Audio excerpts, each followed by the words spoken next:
Assalamualaikum warahmatullahi wabarakatuh. Kali ini kita akan membahas soal tentang hukum Faraday. Oke, soal nomor 2. Berapa gram aluminium yang dapat dihasilkan dari elektrolisis lelehan aluminium klorida dengan elektrode grafit selama 965 detik jika digunakan arus 10 ampere? Ya, seperti kita ketahui bahwa kita punya rumus hukum Faraday W sama dengan E kali I kali T per 96500.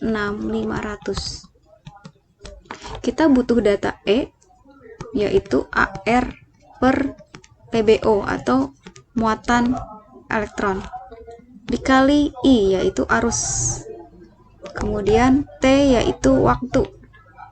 Jadi, di dalam soal kita butuh data I, arus listrik. Ya, 10 ampere itu adalah data I. Kemudian T adalah waktu, berapa detik? 965 adalah data waktu. AR untuk AL seperti kita ketahui 27, bisa dilihat di tabel periodik. Kemudian AlCl3, Al itu muatannya adalah plus 3, sehingga PBO-nya kita anggap 3. Ya, tinggal kita masukkan ke dalam rumus semua data-data yang kita ketahui. AR27, PBO-nya 3 karena muatannya plus 3. Dikali arusnya 10 ampere. Dikali waktunya 965 detik per 96500. Angka yang sama kita bagi, 96595 coret, ini 10. 27 dibagi 3 9. Tinggal 9 dibagi 10 ya, tinggal 10 di bawah ini jadi 0,9 gram.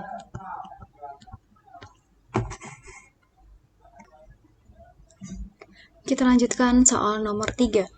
Hitung volume gas oksigen pada keadaan standar STP yang terbentuk dari elektrolisis larutan kalium sulfat menggunakan arus 10 ampere selama 9650 detik. Oke, di sini yang ditanya adalah volume oksigen yang dihasilkan dari reaksi elektrolisis K2SO4.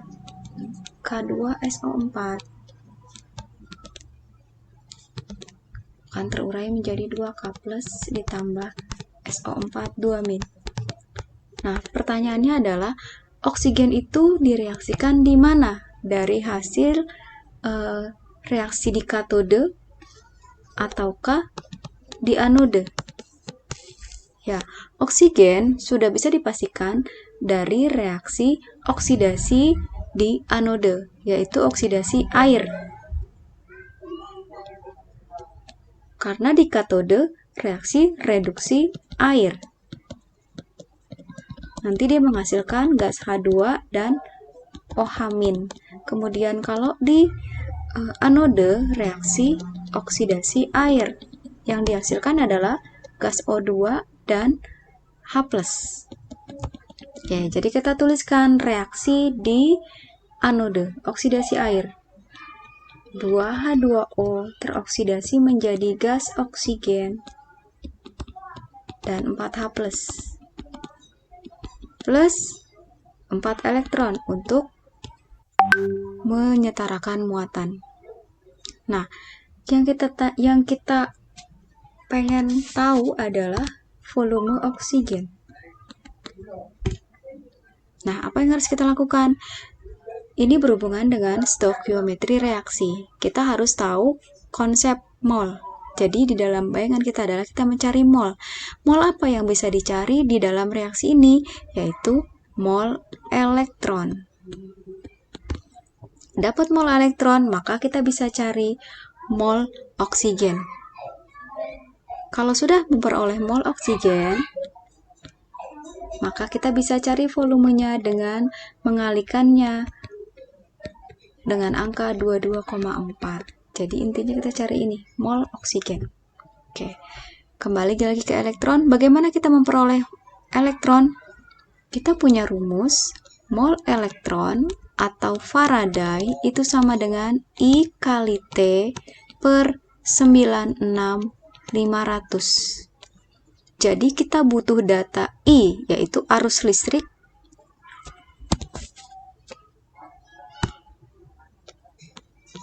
dan butuh data T, yaitu waktu. Perhatikan di soal, apakah sudah ada data tersebut? Ya, 10 ampere itu adalah data arus listrik. I. 9650 detik adalah data waktu. Sehingga kita bisa langsung masukkan ke dalam rumus untuk mencari mol elektron. I-nya 10 ampere, waktunya 9650 per 96.500. Coret-coret, ini angkanya enak ya, langsung bisa kita dapat. Ini sama, 95 dibagi 95, ini 00, jadi dapat 1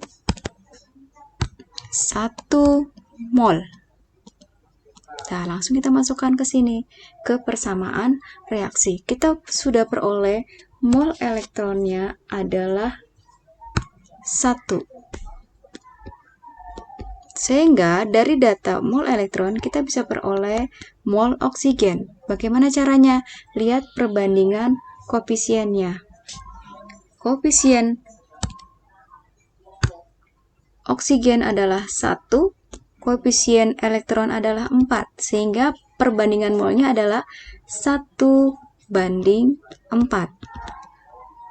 Ya, kalau mol elektron adalah 1, maka mol oksigennya 1/4, karena 1:4. Kita peroleh mol oksigen 1/4, karena dia 1 bagian, dia 4 bagian, 1/4. Oke, jadi kita masukkan ke dalam rumus, kita sudah peroleh mol oksigennya adalah 1/4 dikali 22,4 sama dengan ya 5,6 liter.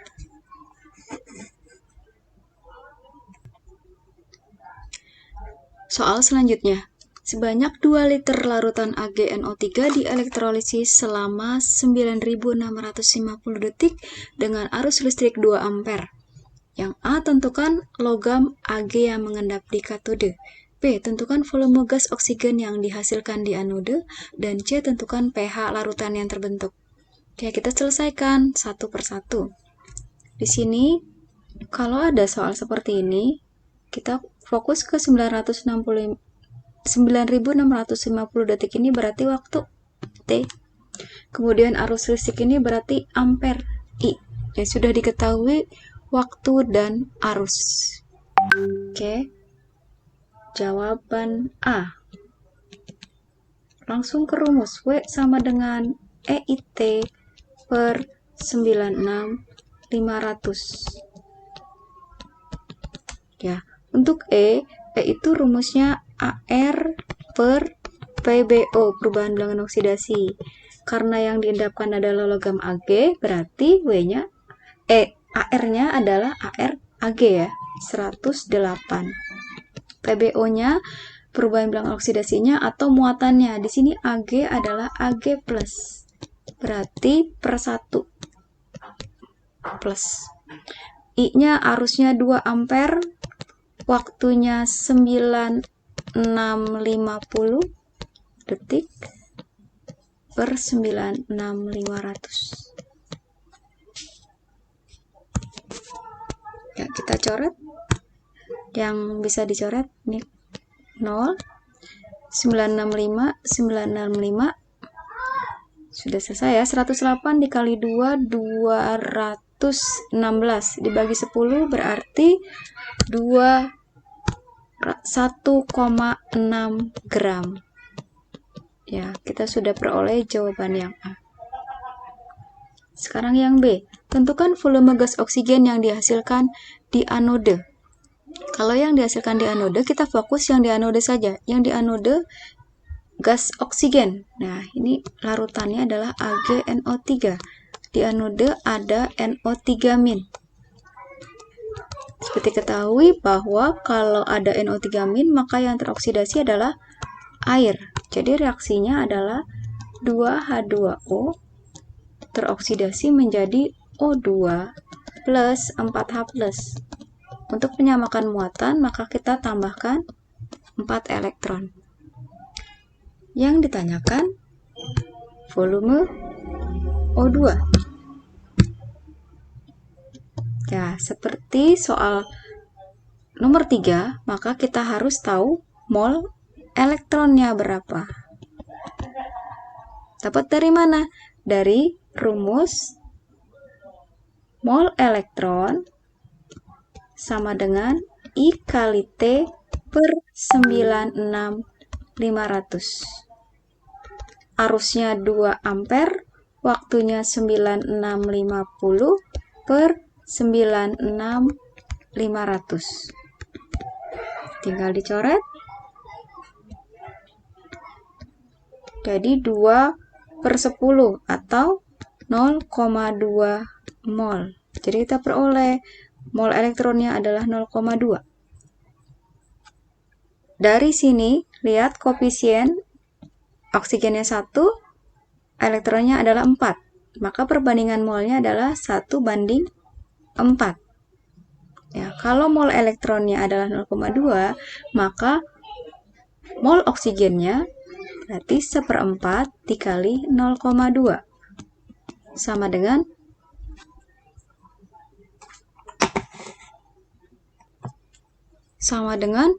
0,05 mol. Berarti volumenya mol dikali 22,4 sama dengan 0,05 ya, maaf. 0,05 dikali 22,4 sama dengan 1,12 liter. Sekarang kita jawab yang C. Tentukan pH larutan yang terbentuk. Nah, di sini kita lihat lagi reaksinya. 2H2O menghasilkan O2 dan 4H+ dan elektron. Nah, berarti terbentuk H+ di sini, terbentuk asam. Nah, pH-nya bagaimana? Maka kita harus mengetahui mol H+ yang terbentuk.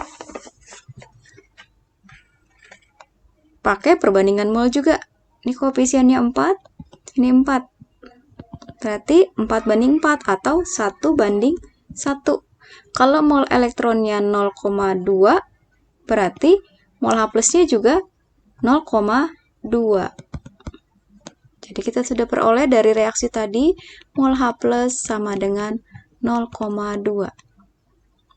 Ya, pH berarti itu kan sama dengan min log konsentrasi H+. Berarti kita cari konsentrasi H+. Seperti kita ketahui bahwa rumus konsentrasi adalah mol dibagi volume. Berarti molnya H+ per volumenya larutan. Di sini volume larutannya coba dilihat di soal, yaitu 2 liter. Jadi sebanyak 2 liter. Udah, tinggal masukkan ke rumus. Min log molnya 0,2, volumenya 2 liter. 0,2 dibagi 2, 0,1. Berarti min log 0,1 atau 10⁻⁻1 sama dengan 1. pH-nya kita peroleh 1. Soal terakhir, soal nomor 5. Ya. Sejumlah arus dapat mengendapkan 2,6 16 gram logam perak dari larutan AgNO3. Jika arus yang sama dialirkan selama waktu yang sama ke dalam lelehan AlCl3, berapa gram aluminium yang dapat diendapkan? Diketahui ArAg adalah 108 dan ArAl adalah 27. Dari soal seperti ini, ciri-cirinya adalah ada kata-kata jika arus yang sama dialirkan dalam waktu yang sama, maka berlaku hukum Faraday 2, di mana rumusnya W1 per E1 sama dengan W2 per E2. W1 adalah logam yang diendapkan di sel pertama. Di sini ada AgNO3, maka yang kita harapkan mengendap adalah logam Ag. Di situ diperoleh 2,16 gram. Kemudian sel yang kedua adalah AlCl3. Diharapkan mengendapkan logam Al di dalam sel kedua. Nah, pertanyaannya ininya berat Al-nya berapa? Tinggal kita masukkan ke rumus saja ya. E itu artinya Ar per PbO, ArAg. ArAg 108.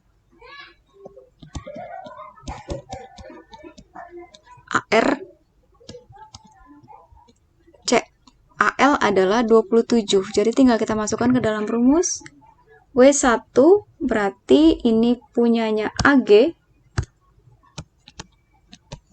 Ini punyanya Al. Masukkan angkanya. 2,16 per E1. Bukan EI ya. E1. Ini E2 rumusnya. E1 berarti 108 per PbO-nya Ag. Ag plus berarti per 1. Sama dengan W2 yang ditanyakan berapa logam atau massa logam Al. Kemudian E2. E dari Al yaitu 27 per, di sini Al muatannya 3 plus, berarti 27 per 3.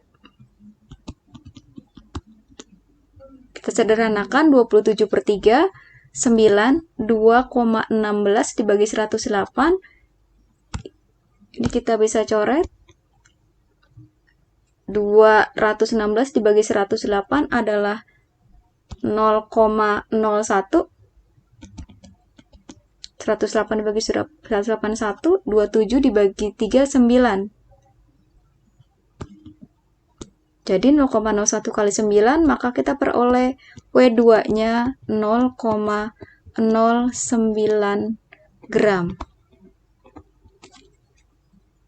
Ya, demikian pembahasan dari soal esai PR hukum Faraday. Sekian, wassalamualaikum warahmatullahi wabarakatuh.